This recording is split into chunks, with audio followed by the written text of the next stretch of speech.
Welcome to the Australian Finance Podcast, a podcast for people who want to learn more about their personal finances and get the most from their money. This series is hosted by Kate Campbell from How to Money and Owen from Rask Finance. The Australian Finance Podcast is provided for educational purposes only. The information is general in nature and does not take into account your needs, goals, or objectives. What that means is the information does not apply to you specifically. So consider getting the advice of a licensed and trusted professional before acting on the information. Kate, thanks for joining me for this very special episode of the Australian Finance Podcast. Great to be back, Owen. And today we have special guests, Alec and Bryce from Equity Mates. Welcome, guys. Thanks for having us. Keen to chat. Thanks, guys. Excited to be here. Now, this is our first episode that we've ever done remotely, so we've got a few of us in different offices and even in a different state. So where are we all coming from today? Yeah, first time for everything. Owen, I'm up in Sydney recording remotely, just like Alec and I usually would. But as you said, I think this is the first time we've all been on a call with four different people, four different places. So yeah, up in Sydney at the moment. Wonderful. I'm sure we can get into the which footy team, which code is better another time, and we'll save everyone the hassle. Well, it's Essendon, obviously. Well, that's if you follow AFL, of course. But we all know the Hawks are the best. Okay, so we thought we'd come together today and have a chat about our journeys to finance and investing and just share the stories perhaps behind our podcast series as well and why we decided to do what we're doing. So, Kate, is there any particular rhyme or reason, anyone that you would like to start with or to share their own story first? Oh, I don't know if there's two great guys. Bryce? What would you like to know? Okay, so where did your journey with money begin and how did you start getting interested in finance? So way back in kindergarten, I think it was, I remember that the Dolomites was a thing, you know, those Commonwealth Bank savings books that you could slide a 50-cent coin or $2 coin in and fill out the tab and send it off to the bank. And mum and dad encouraged me to sort of split my money into sort of three pots: saving, spending, and I can't remember what the other one was, fish food or something. I think I had a fish at the time and needed to save for fish food. And yeah, so there, I think that was the very start of getting introduced to the importance of, I guess, saving and then keeping control of spending. I mean, I was very young. They were giving me, I think, $1.50 and split it three ways. And that really built up over a few years. And by the time I hit, I think year 6 it was, or year 7, the 50 cents had turned into $500 in the bank. And that was the point where Dad was like, I think this is a good chance to introduce you to the stock market, and took the $500 and invested it into a listed investment company, Brickworks Investment. I think it floated at the time, and so we jumped in on that. And you know, the old school way of doing a trade was ring up your broker, and he filled out a few paper forms and did that sort of thing. And then it sort of really progressed from there. My interest in the stock market progressed from there, checking the stocks in the paper, and here we are. So I guess, yeah, that was my sort of very first introduction to stocks way back then. Wow, your parents got you started really young. Yeah, I think it was always their intention to introduce both me and my sister to that sort of stuff. You know, they knew the importance of consistently saving and investing over a long period of time. And, you know, there's no sort of real age barrier to that sort of learning. So from their point of view, it was the sooner the better, I guess. And certainly thank them for it. That's for sure. I'm in the process of trying to instill some wisdom into my younger sister at the moment because she's about to graduate school, and trying to teach her about investments and things. I realize how important it is to learn at such a young age. I mean, by all means, I certainly haven't nailed the whole personal finance side of things. There's still a lot to learn, but yeah, I think if anything, the earlier you start, the better off you are. And what about you, Alec? How did you get started in learning about money? So if Bryce is the model of how you should learn to invest. Learn to save really young, get into the market in your early teens, and really gradually grow your wealth from there. I guess I'm the complete opposite. My folks were the classic Australian family. All your wealth is tied up in property. That's sort of how you build your nest egg, and that's really how I grew up. You saved your money, and then at some point you invested in property. And I guess I got really interested in the share market probably sort of halfway through uni, and I was living with Bryce, and he was investing in the market, and it was something that I knew nothing about, and I wanted to learn. And my first two investments were just the complete opposites. They were really the best and the worst of the share market. My first investment was Slater and Gordon, which I lost 99%, over 99% of my money. Actually, it is so low now that I can't even cover the brokerage to sell it. And then my second investment was A2 Milk, back when it was, a tiny little company, and it has, gone from strength to strength on the back of China. And from that, I sort of realized the power of the stock market, that even if you're a terrible investor who knows absolutely nothing at all and manages to lose almost 100% of your money on your first stock, the ability to earn more than 100% by getting lucky, hopefully by learning and doing a bit better as you go, is so much. It's the greatest wealth creator in history, the stock market. Nothing's generated more wealth for more people. And as I started to realize that, I sort of realized that I'd be dumb not to be investing. And I guess from there, that's where our sort of Equity Mates journey started. We wanted to learn, we wanted to speak to some interesting people, and doing it publicly through a podcast sort of would hold us accountable and hopefully open some doors to interview some interesting people as well. So I started late. I still am learning a lot, still making a lot of mistakes, but it's an opportunity not to be missed, the stock market, I think. Absolutely, and nothing holds you more accountable than putting what you say and learn online. Everyone's very happy to pick up every single thing you say that might not be quite correct, which is a good learning tool as well. Yeah, I can appreciate your thoughts and the loss with Slater and Gordon, mate. I fell prey to that one, and I think Kate and I have talked about this on a podcast before, but it was the same lesson for me, in fact, that you can lose 100%, although I didn't quite lose that much on Slater and Gordon, but you can lose 100%, but you can make a hell of a lot more if you get, as Peter Lynch would say, the old 6 out of 10 right. You don't have to get them all right to make money from the share market. So I think there's some pretty good stories there, guys, and some great lessons.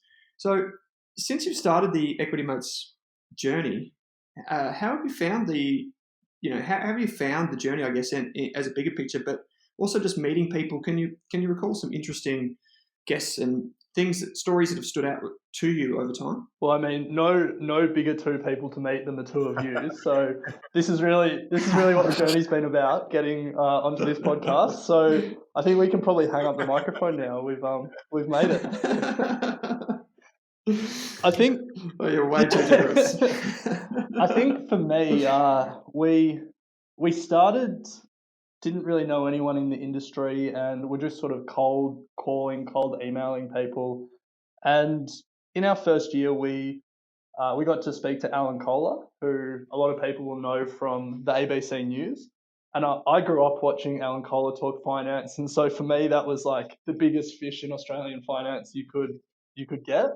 And so that was a pretty exciting interview for us. And then from there, just some of the people that we didn't really know, the sort of the investors that we reached out to on a whim, and through interviewing them, we found them fascinating to learn from. I think that's really been the valuable thing. The people that you wouldn't otherwise come across. Yeah, we used the podcast initially in part as an excuse to just go and talk to some people in the industry that we really wanted to get some lessons and a bit more of an understanding about markets and that sort of stuff. So it was a great excuse for us to knock on their door and say, hey, we've got a podcast, do you want to be on? Little did they know at the time we had 47 listeners or whatever it was. So it wasn't great. But yeah, I think for me as well, Alan Kohler was a highlight, but we're lucky enough to get Wayne Swan, and we've had Graham Cook and the founder of Beta Shares, Elon, and so it's been a really good journey for us to expose, I guess, these people to our audience as well as we learn with them. But I think we've never ever not put up an interview other than one, and I won't mention who it was, but the reason we didn't was because at some point in the interview they said that they go on bike rides to try and understand the cyclical nature of stocks, and we couldn't quite work out why that was the case, relating it to bike rides. So we're like, I don't think, we're like, all right, we don't think we'll bring that one up. But otherwise, yeah, it's been awesome. Really enjoyed the journey of the podcast, and as I said, exposing our listeners to what we're learning as we go. Definitely a similar experience. It gives you an opportunity to knock on people's doors that you wouldn't normally get to speak to people like Alan Kohler for an hour at their time, because they're very busy people. But having a podcast does create doors for you. And Alan Kohler has his own podcast, and we're waiting for the return invitations. So, Alan, if you're listening, get us on. I'm not sure if James Kirby would be too happy about getting kicked off. I'm sure he's listening to this show. Yeah. Right in the target audience. So I really like the approach that you guys take, because it's kind of like fly on the wall. Like, as you guys said, you just want to go out and meet fascinating people anyway, and investors, and talk stocks and all the rest of it. And really, the podcast is just a great forum, as Kate said, to open doors. So I suppose for you guys on your journey so far, what have been some of the lessons that you've learned from other people? And you might even have some recent ones, because I do an investing series as well. And I can recall some of the experiences that I've had recently, and almost every guest that I have on the show teaches me something new. So I'm interested to know, through all of these episodes that you guys have done, has it been any one lesson in particular that anyone's taught you? Reg, you want to kick it? Yeah, sure. So the biggest lesson for me is just the unbelievable and overwhelming power of compounding. That start getting in early and investing for the long term just is the best wealth creator that any one person can access in their lives. And I guess you sort of you understand that maybe you did some maths at school, you understand compound interest, but until you start reading the investment books and speaking to the investors and just seeing the effect that investing for the long term can have on your overall wealth and your overall portfolio, it's just really profound. And so I think that the lesson that we hear over and over again from people that we speak to is that they wish they'd started investing earlier, they wish they'd never sold things, and they wish they'd put more money into the market earlier. So for me, that's just a lesson that there's no time like the present to get started. Yeah, I would echo that. I think from everyone that we've spoken to, there's just an underlying current of, very simplistically, like, consistency is key. I think the importance of having a strategy, it doesn't need to be a complicated strategy. It doesn't need to be one that you put hours and hours into, although it can be if you want. But, just the importance of, I guess, having some discipline behind what you're doing, and not just cherry picking and almost, doing that gambling type approach, I guess. And then I guess for the beginner investor, some of the biggest lessons that we've learned, as Alex said, is just start as early as you can, and just create a bit of a diversified portfolio and stick with it. It's surprising how, we've had a diverse range of guests on the show, some, in small caps and marijuana specialists and, all sorts of people. And it's interesting how they all do, at the end of the day, echo very similar sorts of ideas when it comes to the basics of investing. I guess the other one is we hate fees as a podcast. That's our official stance. We also hate jargon. We're an official no jargon podcast. But I think I think the thing that a lot of beginner investors make the mistake of, or they don't think about enough, is controlling your costs and controlling the fees that you pay, both in terms of brokerage, but then in terms of annual fees to ETFs or managed funds. That just has such a profound effect over the long term, and it's in some ways it's minimizing your costs is just as important as picking the right funds and picking the right stocks, and that's something that everyone can control regardless of how much experience they have. So, if you're a beginner investor and you feel overwhelmed by it all, start with what you can control and what you can understand, and that's minimizing the unnecessary costs in your investment portfolio. I think that's great advice. I think I heard on one of your podcast episodes recently, you talked about fees as a broad rule of thumb, if you like, the 1% rule. So keeping fees below 1%. Did I hear that correctly? Yeah. Great. Can you just explain that a little bit for our listeners who are maybe unaware what they should be looking for that?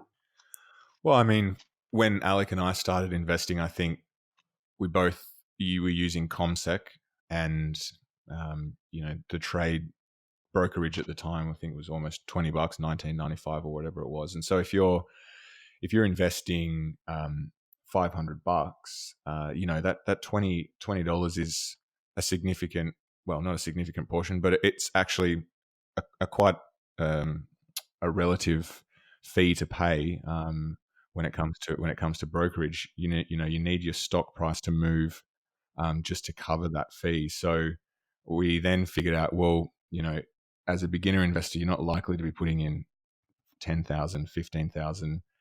So you want to be keeping that fee as low as possible. And it's not until we came across, the online brokers that we've realized that, hey, you can be reducing your fees, below that 1%, because as I said, you need your stock to move 1% or more just to break even. I don't know. What are your thoughts on that? No, I think it's a good rule. I don't think we've ever explicitly said on our podcast series. We don't, I guess, have a house view on this, but for me, it just makes sense. And some of the things that I tell our listeners and readers is that it probably makes sense to buy shares in at least $1,000 multiples. So 2,000 might be ideal, but the way that brokerage is going now, we are seeing some of those costs come down. But if we look further afield beyond just individual shares in a brokerage account, I think there's some valid reasons to stick by that 1% rule again, which is in super. You could get away with very low cost super funds these days, and if you're talking about investing for 40 or 50 years, that 1% does have a noticeable impact. And I've seen some super accounts where they're still paying 2% in fees, which is just crazy in this day and age. And so I think your 1% rule is not only valid when it comes to stock brokerage, but also more broadly into things like super and managed funds. Fortunately, we don't have too many ETFs that are above 1%, although there are some out there. But I mean, you'd seriously have to justify why it's worth the money. But I think that's a great rule, guys. And yeah, it's just a pro-consumer, pro-investor mentality to have. So I really like it. Having that control and understanding of your investments, yeah, why not? Also probably stops you getting sold into some glamorous looking products, like some of those wrap products out there and managed funds and like property seminar kind of things. They can have pretty high fees. And so I guess having a rule of thumb to look out for can just help you avoid the dodgy products or the high fee products. 100%. And I think, what you said there, Kate, it is just a rule of thumb. It's not hard and fast. We don't, run for the hills if something's, 1.5% of our investment. But, you got to make sure if you're going to pay more than that, it's worth it. And I think with the way that the investing market's going now, how accessible it is and how low cost a lot of these products are, it's gone are the days where you pay 2 and 20 to a fund manager to manage your money. 1% as a rule of thumb, you can get a lot of good quality products for that or for less than that. Absolutely. And I think what I'm enjoying most about learning about finance these last few years, since I've been interested in it, as in the last sort of 5-10 years, there's been so many new companies popping up, mostly overseas, but we're starting to see it in Australia, that are really helping people start investing from a really low amount, and different personal finance tools for budgeting and things like that. So I think that's probably made my journey into finance easier and more enjoyable than it would have been 10, 15 years ago. I have a question for you guys, if you don't mind.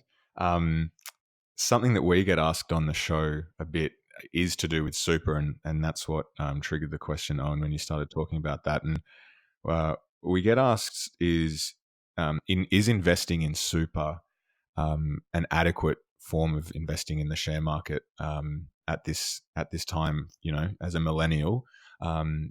That's A. And B, should people be putting more in, or how should people be approaching it from a beginner point of view? I don't know if you guys have views on that. Sure. I have a few. Well, personally, I want to be able to retire way before I hit 65, which I believe is my retirement age, according to the government. So I'm definitely investing heavily outside of super, because, I mean, if you can't touch it till 65, then that really restricts that you're going to have to keep working until then.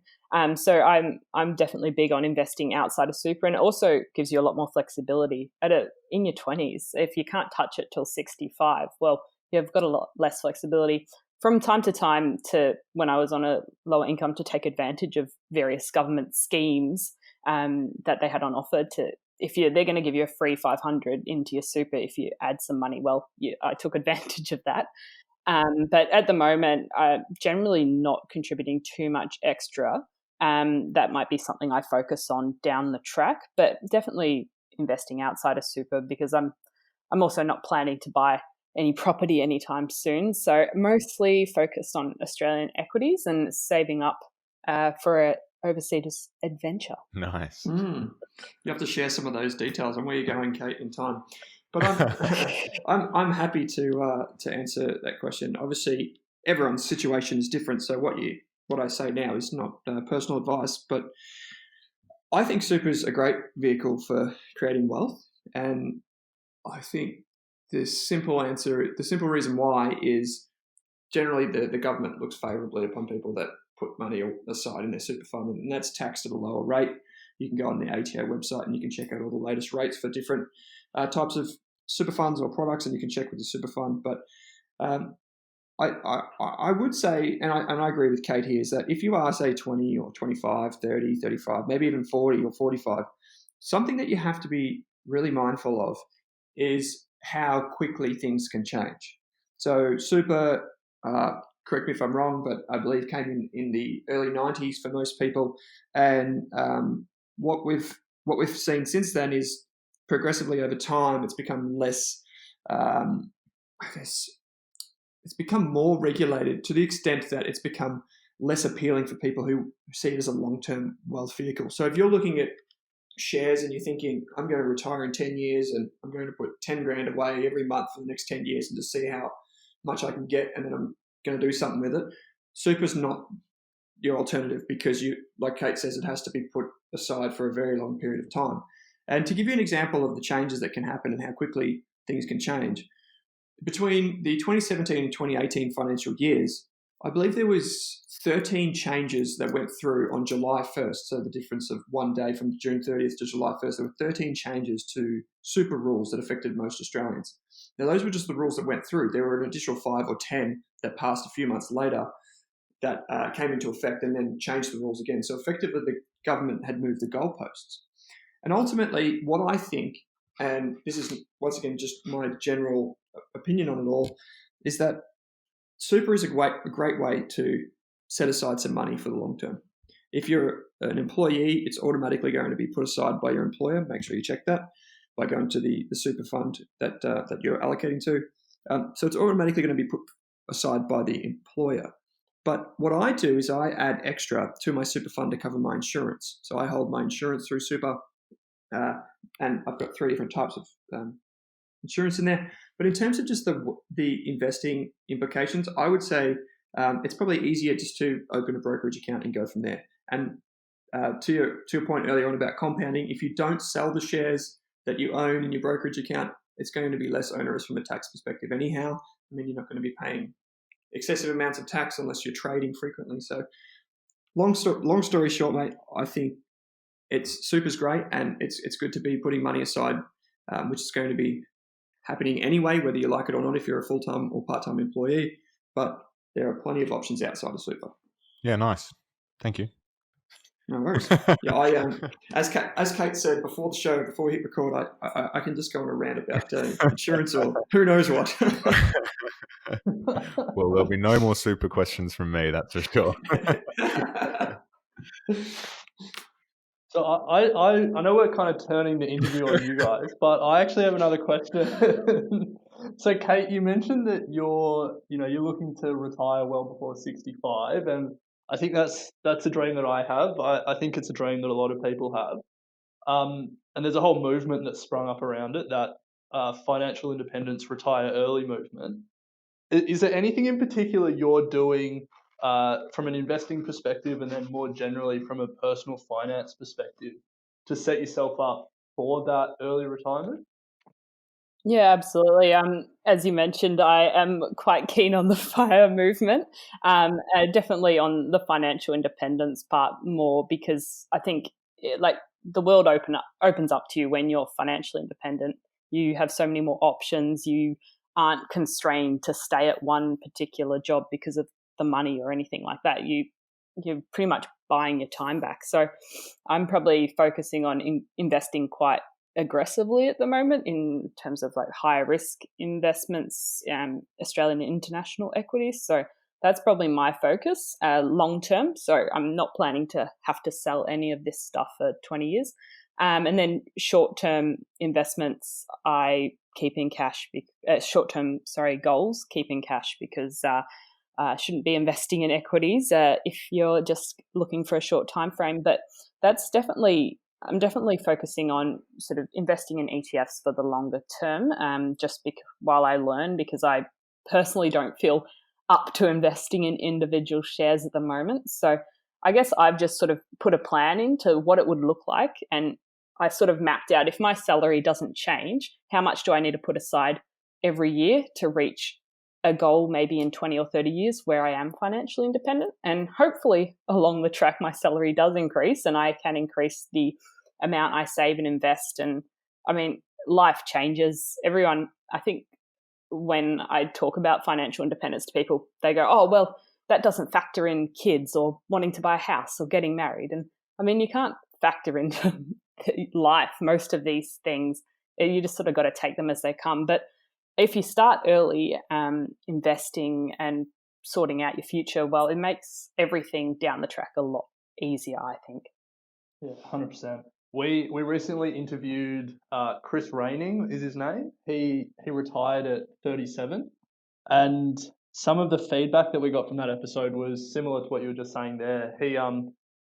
He didn't have any kids, and people were like, well, it becomes a lot easier to retire early if you're not paying for kids. So we took that feedback on board, but I still think what he did, he was militant in his saving. He knew everything he was spending all through his working life and just squeezed every penny, invested it all.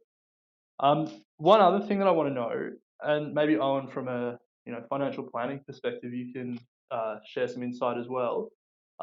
Do you have a number that you think you have to achieve to be financially independent, or is there a sort of range that you want to hit, or is it just save as much now as invest as much now, and we'll reassess further down the line? I think that's a good question. I don't think there's any number in particular, to be honest. So there's a rule that you can have multiples of your salary, say 10 or 20 times your ending salary, put aside for your retirement. But to be honest, everyone's different. It depends on your expectations. So let's say if you want the ASFA, so the superannuation, whatever it is, I don't know what it stands for, but if you go by their number, a couple needs about $61,000 a year to live a comfortable, quote unquote, comfortable retirement.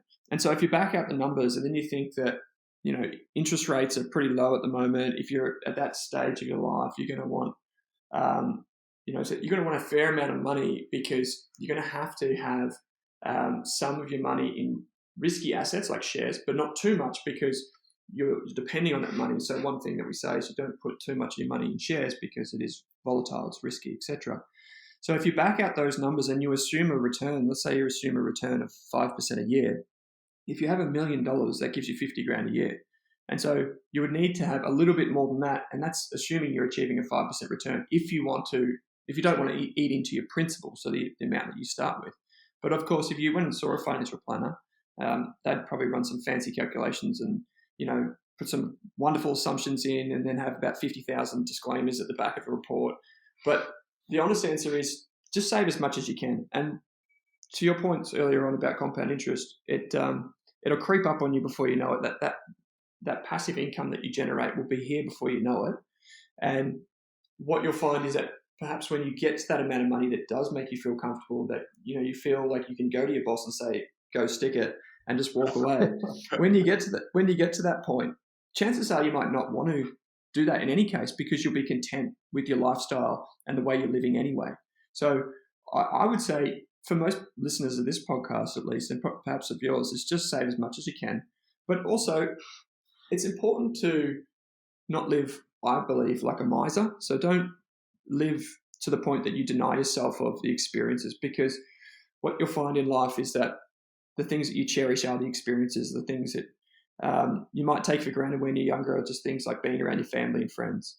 And so you don't want to be the guy or girl that, sitting at home on a Saturday night just because you don't want to spend $50 to go to the movies with your friends. And I think, if you think about the regret minimization framework, you should do everything such that you're just going to minimize your regret in 5 or 10 years from now. But at the same time, you need that balance, and you can't just go out and live the Instagram lifestyle 24/7. I hope that answers your question in a roundabout way, but that's just my general thoughts. No, that was... What about you? Financially independent? Is that the goal? Alec, I think it's your goal, isn't it? I'll answer. Yeah. Well, I think my goal is to not have money be a motivator for my life choices. Like, if I want to work in a job where I get paid less, or I want to take some time off with my family and go traveling, whatever it is, I don't want to feel like I'm anchored to a particular job with a particular salary because I need it.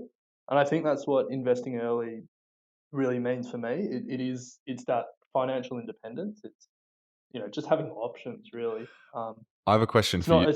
Sorry, Ren, keep going. No, I was just going to say it's not about sitting on a beach having a beer when I'm 40. I mean that would be nice, but I think I get bored of it pretty quickly. But it's just about having choices really. Well, Kate talks of mapping out, what it would look like in 20 years' time. I'm interested to know if, Alec, you have done some sort of exercise like that. I know you're pretty diligent with putting money away each pay and then investing as you see fit, but do you have any number in mind, or have you mapped anything out? No, I don't have a number, but that's why I asked the question, because I always wonder if I should have a number. And you can do some simple maths. You say if you have $1 million and you're earning 5% interest on it, you get 50K a year. Maybe 50 grand a year is enough to give yourself some optionality. But I don't really. No, I haven't really thought about what my number would be. And I think, to what Kate was saying before, you have a family, you have kids, all of a sudden your number has to, double or triple. And depending on where you live, if you live in Sydney, your number might be much higher than if you lived in Hobart. So at this stage, I don't have a number. I just want to put myself in a position to make it as big as possible down the line, I guess. I mean, I guess in your 20s, it's the number's not as important as the sort of the steps to get there. And I guess it's just actually making the decision to get started and put some money aside every paycheck. And it's sort of making those conscious decisions of where you're reallocating your money instead of spending it all on XYZ thing. You're saying, well, I'm putting some aside and sort of buying my future and buying my future time and freedom. I guess that's sort of my mentality around it. Yeah, 100%.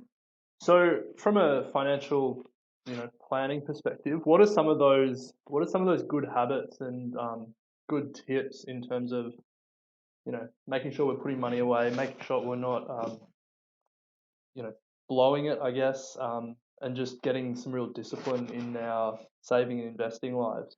Kate and I talked a bit about this in some of our earlier episodes, and one of the obvious things that stands out is that you've got to pay yourself first.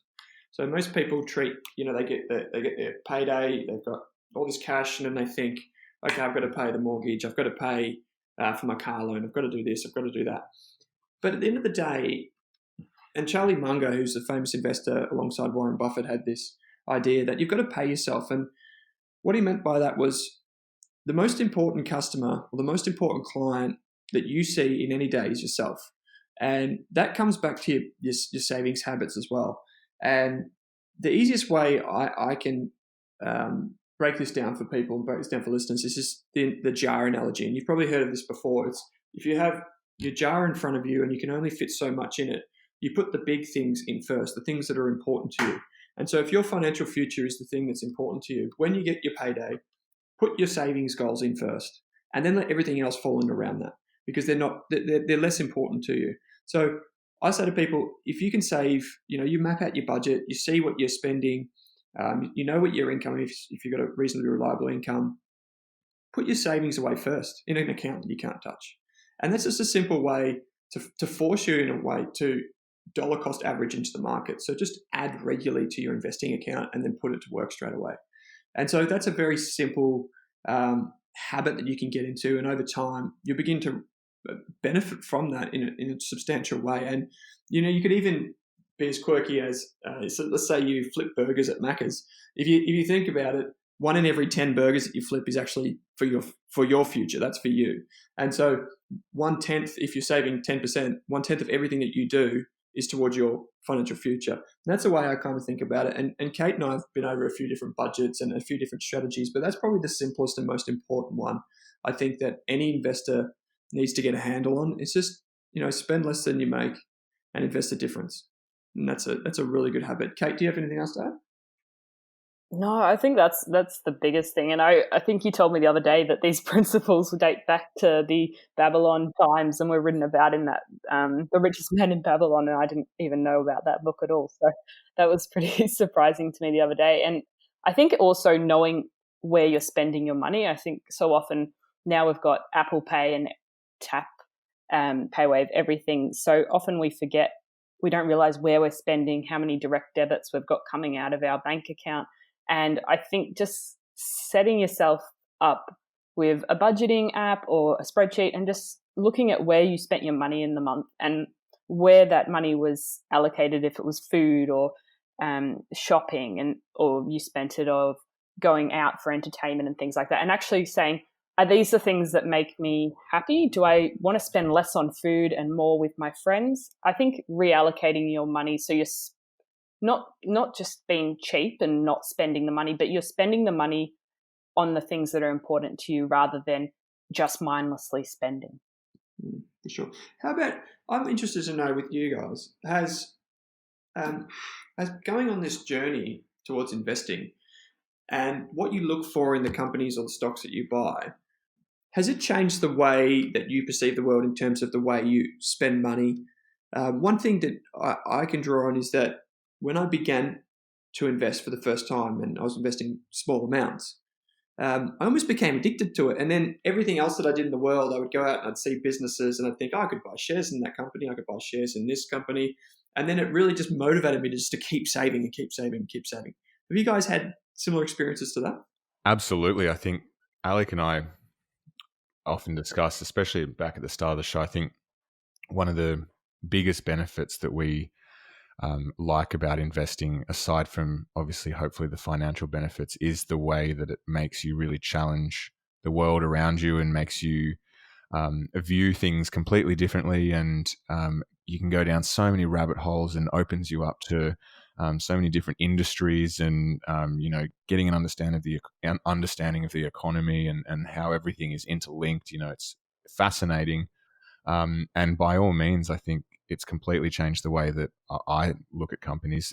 Even today at lunch at work, I was saying to one of my mates, we're going through an agile transformation at the moment. I'm not sure if you guys are across agile, but essentially it's a way of working in groups, project delivery, and one of the biggest, I guess, tools that they use is a visual management board, which is just essentially Post-it notes with a whole bunch of to-do lists. And I was just saying that our office is packed with Post-it notes, so it'd be a great time to be investing in whoever produces Post-it notes, because this is a bit of a revolution happening, and the sales of Post-it notes are going to be going through the roof.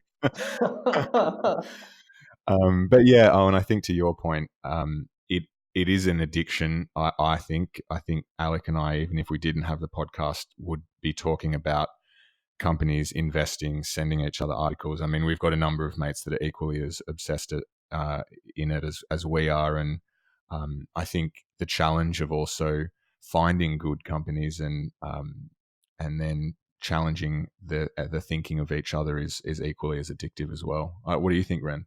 Yeah, for me, I think it's made me a more curious person just in my day-to-day life. I think, there's literally a company that does everything from selling Post-it notes on one hand to selling fighter jets on the other hand, and everything in between. And the things that affect these companies are everything from the state of the economy to geopolitics to, social and political trends and all of this stuff. And the more you get into it and the more you think about different companies and different industries and different stock markets, the more factors that you sort of realize have an influence. And honestly, I love it. Like, as Bryce said, we would be doing this podcast or no podcast.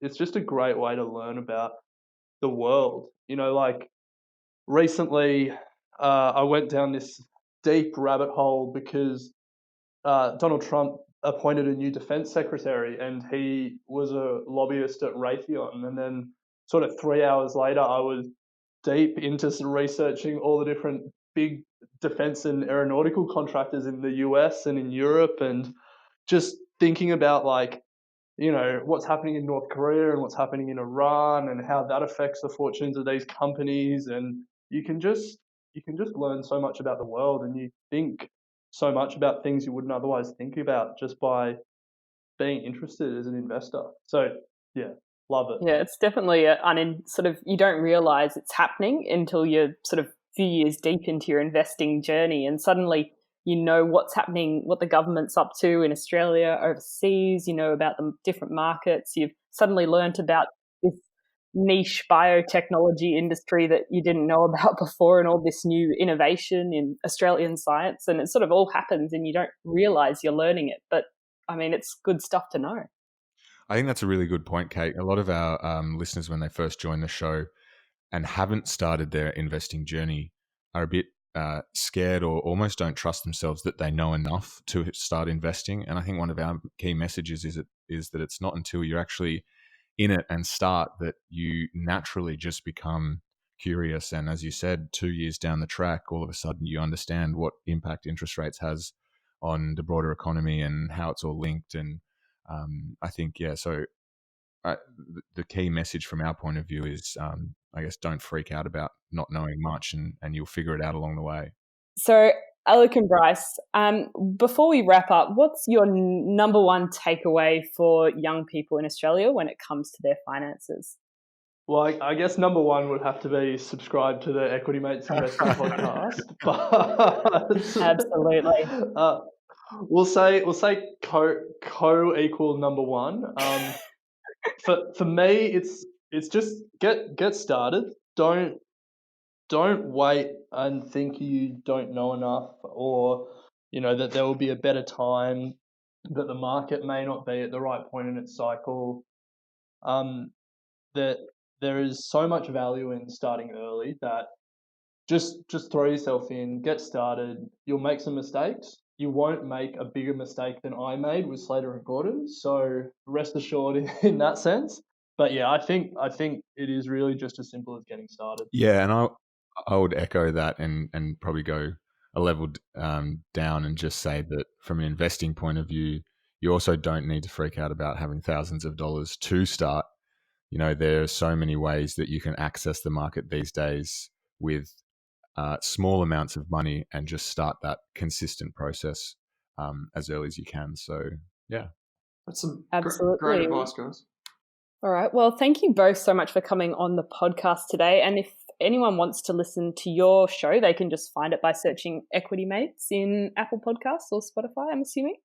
Yeah, Equity Mates Investing Podcast or equitymates.com. And then we're all over normal social channels as well. So yeah, you come up first on Google, so it'll be pretty easy. Nice. We'll put some links in the show notes. Awesome. Well, thanks for having us, guys. I think, I really enjoyed the conversation. It's really good. Yeah, and keep doing what you're doing. It's good that there's a lot of people trying to get more people to think about their finance and to think about how they can set themselves up for the future. And hopefully we can keep chatting as we both go on our podcasting journey. Yeah, absolutely. Well, thank you so much, guys. Likewise, guys. Thank you. Thank you.